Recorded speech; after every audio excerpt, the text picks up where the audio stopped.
A global pandemic that started a half a world away, now a killer in our own backyard, taking our loved ones, stealing our jobs, invading our lives, and affecting every man, woman, and child.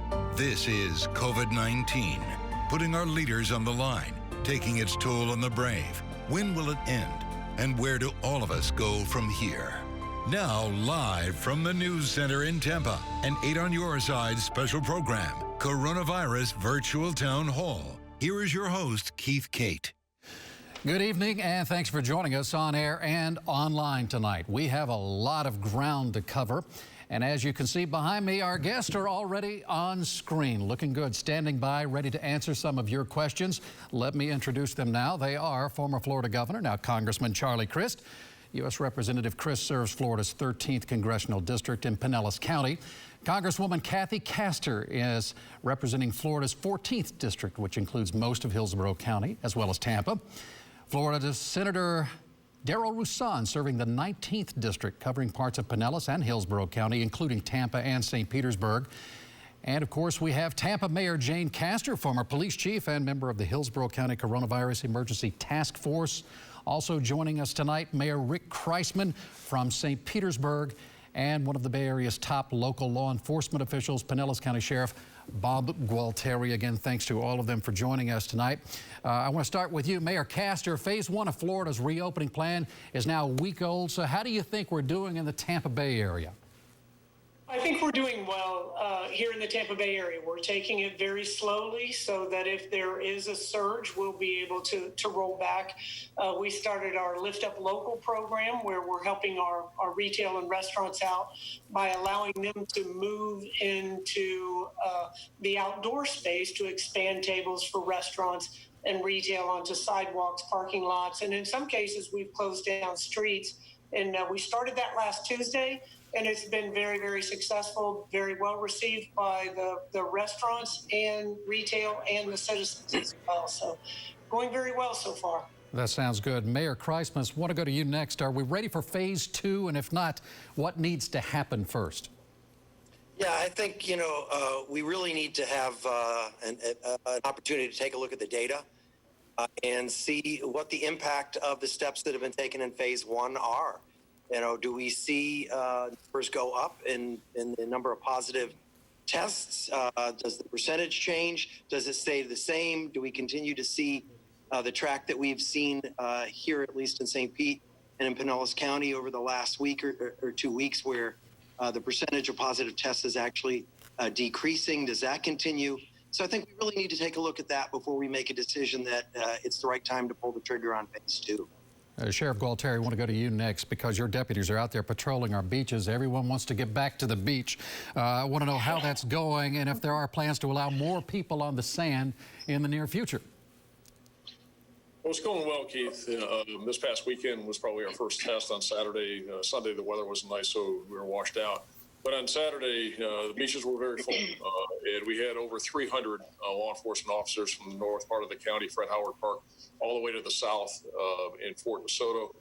And Clearwater was very heavy, Pass Grill was very heavy, Dunedin Causeway was very heavy, and we're managing it. And that's how we're having success, because we're actually closing sections of the beach. We're not allowing it to get dense, and we want to make sure that we abide by all of the recommendations and the orders that are in place to make sure that people stay 6 feet apart, no more than groups of 10.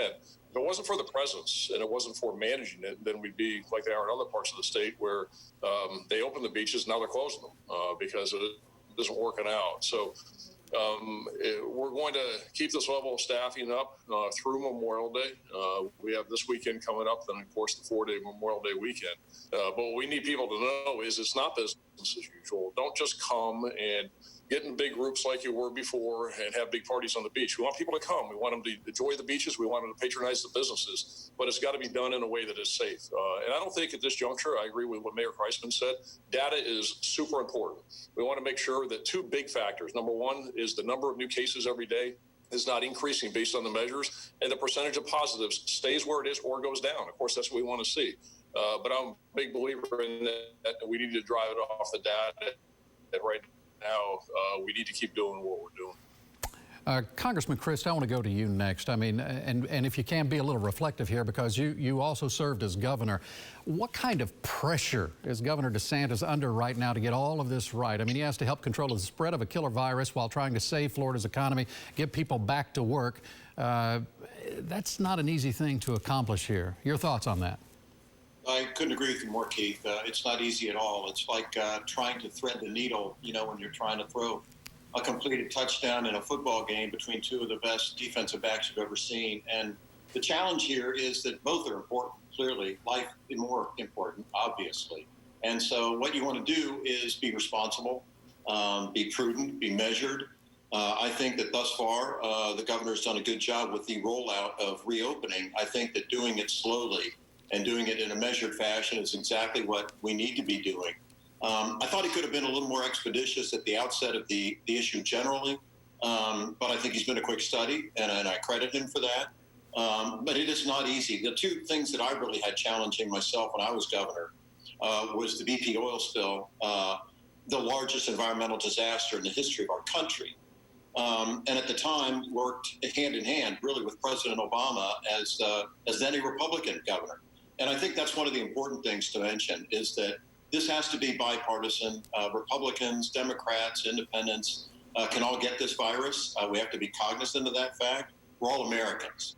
And we have to work together and pull together no matter what level of office we're talking about, whether it's the president, the governor, our sheriff, the mayors. The right thing to do is to do the right thing and look out for each other and make sure that we keep God's countenance close and that we understand that doing the right thing and really adhering to the golden rule. Do unto others as you would have done unto you.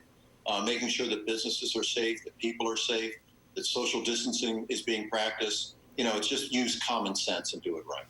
Congresswoman Castor, I want to go to you next because I know you support the proposal for a $3 trillion stimulus relief package. This would also include a second round of stimulus checks. I've been reading more about that. Some believe we ought to wait and see how the trillions already approved in the CARES Act is working before you move forward with another stimulus plan. You've had several announcements actually about the millions already coming to the Bay Area. Talk a little bit about how that money that we're already getting is helping and why we need this new round of stimulus. Yeah, Keith, we really can't wait. The virus is not waiting. This public health emergency, we can't put it on pause. So what the Congress has aimed to do in a bipartisan fashion is speed emergency resources back home to our neighbors who really need it. That's what that $1,200 direct cash assistance payment was intended to do, with a little bit of help for kids as well. Then the assistance to small business owners through the Paycheck Protection Program or the emergency disaster loans. Those have been lifelines for a community like ours, where the backbone of our economy is our small business owners. So we intend now to put together another emergency aid package. It's the HEROES Act to boost our frontline heroes, the police officers, the firefighters, the first responders, the healthcare workers, and our local communities and states. You know, if back when Congressman Chris was governor, if we hadn't had the Recovery Act, we would have had massive layoffs of teachers that would have trickled down and caused a unbelievable collapse. We don't want that to happen. We want to make sure that our teachers stay employed and on the job, get ready for the next school year. The other important piece of the HEROES Act will be a broad-based testing initiative. The testing has to happen at the local level. We've done fairly well here in the Tampa Bay area, but the federal government has an important role to play on the supply chain to make sure that the supplies get down to states and local communities and that we're transparent in where the cases and infections and mortalities occur. That kind of transparent reporting is absolutely vital to contain COVID-19. And this is something we're going to be talking a lot about because, as Congressman Chris mentioned, I mean, this is going to require bipartisan support to actually push it through. And I know you're going to have an announcement about this, Congresswoman Castor. Maybe tomorrow you're going to talk a little bit more about this, making news with it. But I want to go to State Senator Roussan here for this next question. You were in favor of holding a special legislative session that was devoted to the coronavirus crisis, in large part to address the state's broken unemployment website. We have so many people who are unemployed in Florida, but that session's not going to happen. We know that now. What advice are you giving the unemployed workers in your district calling about the delay in getting the money they need to survive? What do you tell them? I tell them to be persistent. They've run out of patience, and all of us understand that. People are angry, they're frustrated, they're living with anxiety, with fear, with loss of job, grieving sometimes because of deaths that is occurring around them. And all we can do is tell them be persistent, keep trying at it. We're making progress, but progress does not meet everybody. There are 51% of the people of the claims that have been filed that have not been paid yet. 1.8 million claims, 1.3 million of them unique claims, 715,000 of them still unpaid. We need solutions, and that's what the people want to hear. They don't want to hear partisanship slamming each other. They want solutions. So I say we need to update and overhaul the system. We need to sufficiently staff the call centers and train them. We need to credibly put forth shortcuts to get people paid.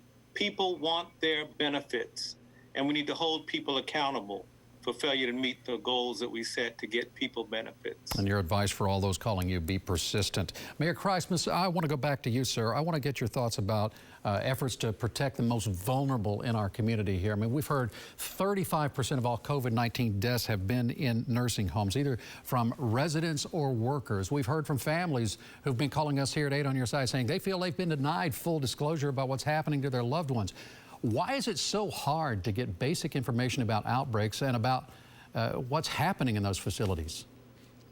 A lot of the information comes down first from Tallahassee, but we work really closely with the Pinellas County Department of Health, and they've really been focused on our assisted living facilities, our nursing homes, those homes that provide the long-term care to our most vulnerable residents.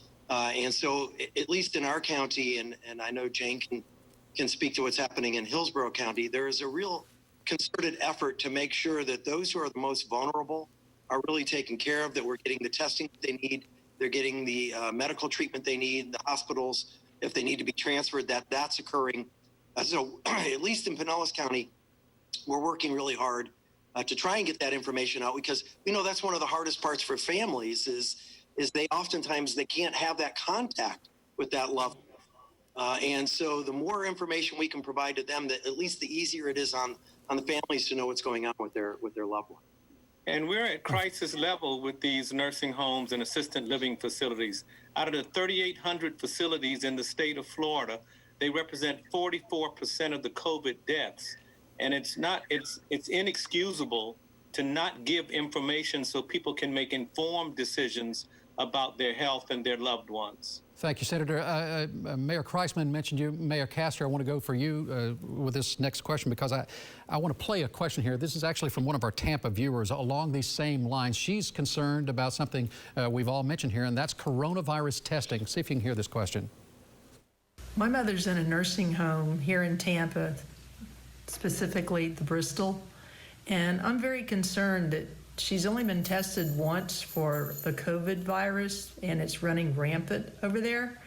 She was tested back on May the 2nd. It's now May the 11th, and I still have not heard the results of the testing. I'm also concerned that that's only a one-time test, and with as many cases as they have there, why aren't they testing residents every day? So, Mayor Castor, how often are nursing homes testing? Well, that's a good question. How often do we test, period? Here in Hillsborough County, we are supposed to have 2,250 tests a day based on our population, and we aren't anywhere near that number. And then if you look at the high risk, this has been a focus of ours from the very beginning. The first place we went to were the nursing homes here in the city of Tampa, the long-term care facilities. But, the caller is correct. You can be tested today and then contract the virus tomorrow. And one of the issues as well is how long it takes to get those results back, we're looking at 5 to 7 days. And by the time, especially in a very high risk environment like these long-term care facilities, 5 to 7 days can mean the difference of life or death for the entire unit. And one of the issues is the high risk or the long-term care facilities that house these high-risk patients. They can be taking every single precaution, and they can have employees, staff that come in that are asymptomatic and are carrying this virus and passing it without knowing. And so that is one of the areas that we have really fallen short on, are the number of tests that we're providing and the time with which we're getting the results back on that. It's getting better every day. I credit Jarrett Moskowitz, the state EM director. He is doing everything that he can. But on the federal level, the entire testing process has been woefully understaffed, and the supplies are just not where they should be. Congressman Christ, I noticed you nodding your head in agreement as Mayor Castor spoke there. You announced $1.1 million in federal funding for coronavirus testing, specifically in minority and low-income communities in Pinellas County. Do you believe these communities have been overlooked? I do think so. And my friend the senator is very aware of how the minority communities are affected in the Tampa Bay area generally. But, the fact of the matter is, if you don't have equality in how you are using resources across the board in our nation, let alone the state of Florida, you have a significant problem. And it's discrimination. I don't know how else to put it. You got to make sure that you put the resources into every single neighborhood all across America in a fair and equitable way. Otherwise, you're just not doing what's right for the American people as a whole. And that's not fair. It's not right. It's unjust, and it must stop. And I believe that it will. I'm optimistic. I want to compliment Kathy Castor, my sister in Congress, if you will, who I enjoy working with so much because she's so good and so honest. The fact of the matter is, this bill coming up on Friday that we'll vote on is another $3 trillion. She's exactly right. And that has to keep coming. Included in there, as she mentioned, is $1,200 more for those Americans who make less than $75,000 a year. And we have to make sure in that legislation, it's 1,200 pages. So I haven't had the chance to read it all. It just came out this afternoon.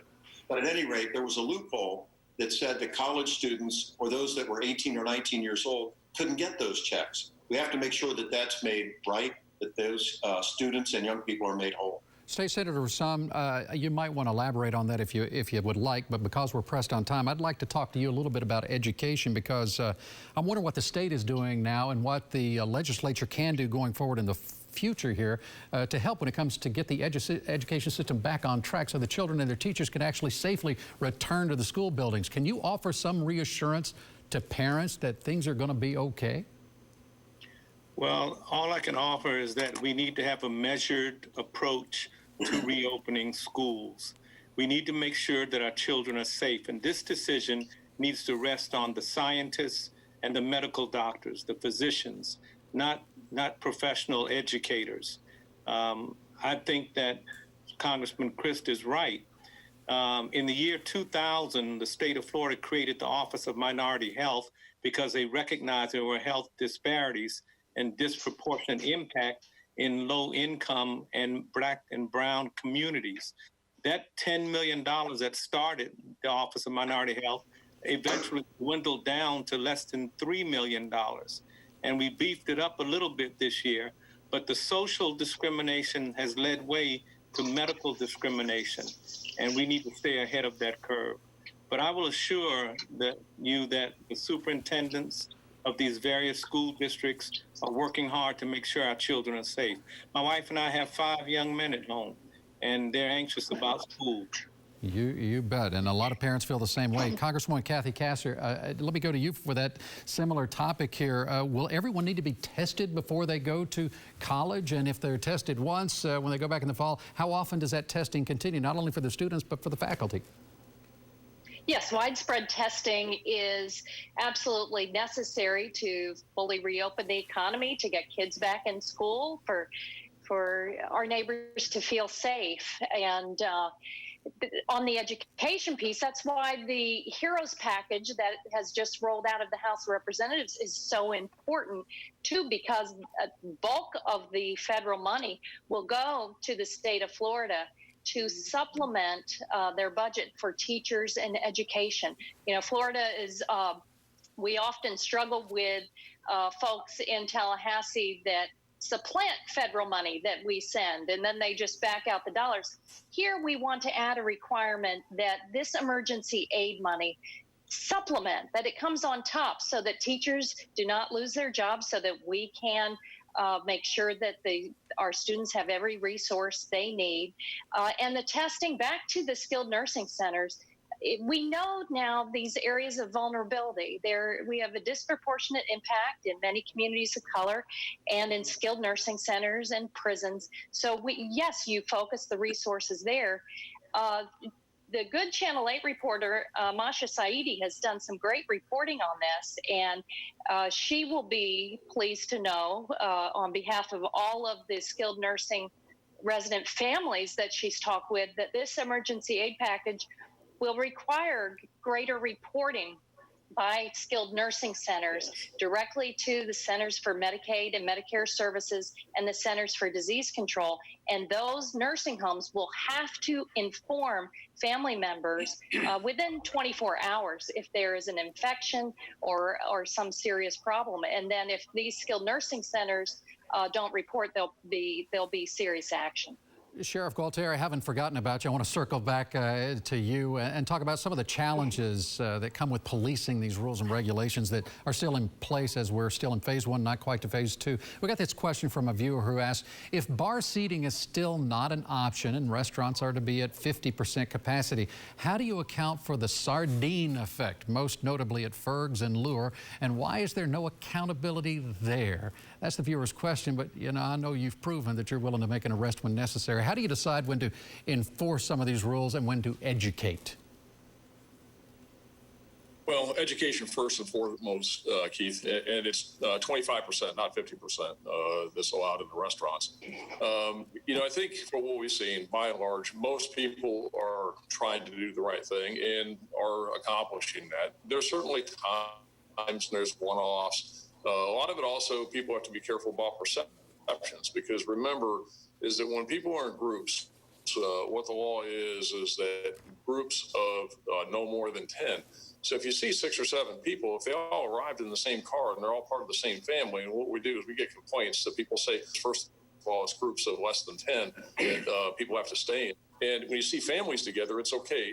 The greatest challenge we've had is with consistency, and to make sure that it is consistently applied across the county. And people have a hard time understanding the rules. Some of them have been kind of complicated, and the governor's safer at home order is very hard to understand. People were looking for what you could not do, and all it told you is what you could do, and everything else fell into the you can't do category. So that was very hard for people and hard for businesses. But, you know, by and large, we are seeing compliance, and people are really trying. We're seeing it on the beaches. We're seeing it on the restaurants. We're seeing it in the businesses. We still have a call center and a tip center that's set up here in Pinellas, but the number of complaints has really gone down in the last week or so. So, you know, we really want to make sure it's done consistently, but by and large, the community is adhering to it. I'd like to go to the mayor as we near the end of our half hour here. I'm just wondering if you've had time yet to calculate the financial loss for your cities, and will your cities be able to recover these losses? I mean, will it be resulting in higher taxes, reduced services? What's the financial impact here? We'll start with you, Mayor Castor. Well, we aren't going to reduce services or raise taxes. We have had plenty of budget meetings. Matter of fact, we had our entire senior staff down at the convention center for half a day Saturday before last, going over our 2020 budget, seeing what we could, you know, with a fine-tooth comb, seeing what we could pull out of that budget, projects that hadn't been started, positions that hadn't been filled. And we're looking at a number of approaches for 2021 budget. Clearly, it will be much more austere than we thought it was going to be. But we're also looking at some restructuring of bonds and things. So we feel that we'll be okay here in the city of Tampa. But really, 2021, 2022, 2023 are going to be difficult years. You feel the same way, Mayor Kreisman? Oh, yeah. A lot of lost revenues that we've from sales taxes, utility taxes. There's a lot of fees the city was collecting that we're not collecting right now. So, we are fortunate that we've over the last 5-10 years, there's been a concerted effort.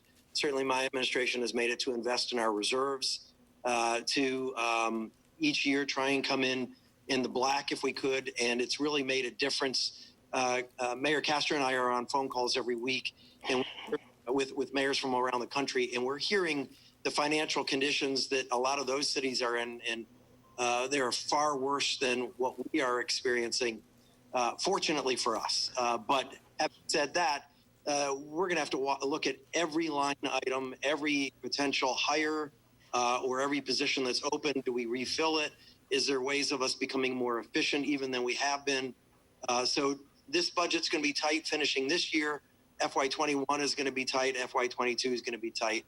We're going to do what we can to not raise taxes also. Final question before we go. I just want to get your thoughts on whether you think there's actually going to be a second wave here for this virus, or do you feel like the cities are ready and the Tampa Bay area is prepared for whatever comes next? Real quickly, just around the horn. We'll start with you, Sheriff Gualtieri. Of course, it's a concern. We hope it doesn't happen. I know we'll be better prepared than what we are and have been. But of course, it's a great concern, and it's a real possibility. So it's something, and that's why we have to be careful about not moving too fast and measuring it, so we know if there is a problem, we know what's causing it. If you just dump it all in the bucket, then you can't figure out what the cause of the problem is. So we need to do it incrementally so that we know what the cause and effect is. Okay, State Senator Rouson, I'll let you chime in there, and I'm going to probably have to end it there. What do you think? Second wave. I agree that if it does happen, we will be better prepared. May is National Mental Health Month, and we need to remind people to take care of themselves and reach out to somebody. All right. I would once again want to thank every one of you for joining us here on our panel. Very helpful to take your time to do that. We also thank you at home for joining us, and for everyone who's been watching online as well. We appreciate your efforts for sending us in questions. Perhaps we'll do this again another time, but for right now, I'm Keith Cate. Thank you so much for joining us for this special. We'll see you back here tonight for News Channel 8 at 11. Good night and be safe.